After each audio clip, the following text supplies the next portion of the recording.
Today I'm going to be doing my homework, which is about the shoemaker and the elves. Now let's start.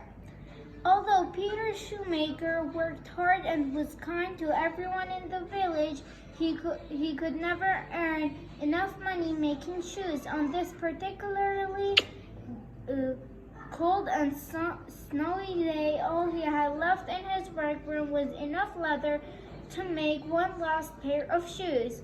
That evening, Peter carefully cut up his precious leather and laid it aside for the morning when he would sew them in together. Then the sun rose the next morning, and Peter was ready to start work. But to his great surprise, and exquisitely crafted pair of shoes sat on his work table. "What magic!" said Celine, his wife. They quickly put the shoes in the workshop window, for the holiday shopping season had just begun. As luck would have it, the shoes fitted the Finkley Miss Nixon perfectly, and she paid a generous sum for the fine fit. With the money, Peter went to buy more leather, enough for 2 more pairs.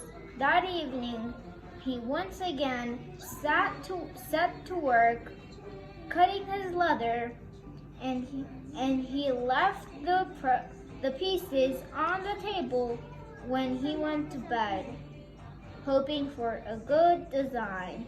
He fell asleep dreaming of shoes.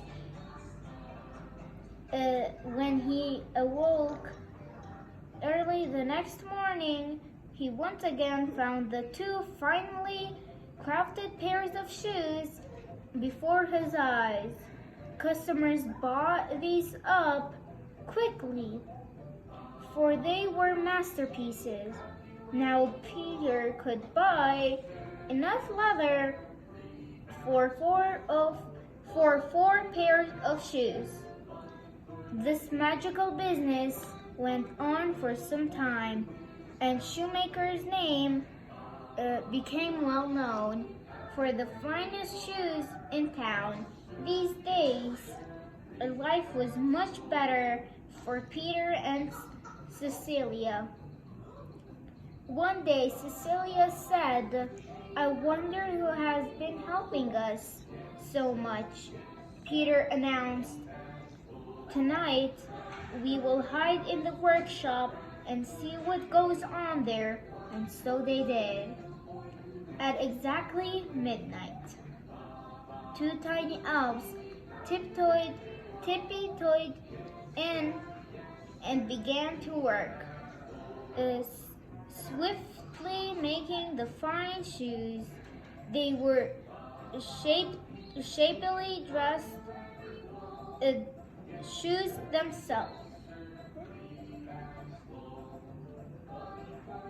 and weren't even wearing shoes themselves. Before daybreak, they had already dashed off, leaving several pairs of shoes ready for sale that day. Peter and Cecilia were grateful to these little elves and worried about them, working so hard in such cold weather. So Peter set to work making 2 tiny pairs of shoes, and Cecilia stitched 2 warm sets of clothing for each of them. On Christmas Eve, instead of leather pieces, they set the little shoes and clothes out and hid themselves again. At midnight, the elves popped in and saw the new clothes in a flash. They had them on their little bodies, and they were so happy. and that they laughed and chuckled.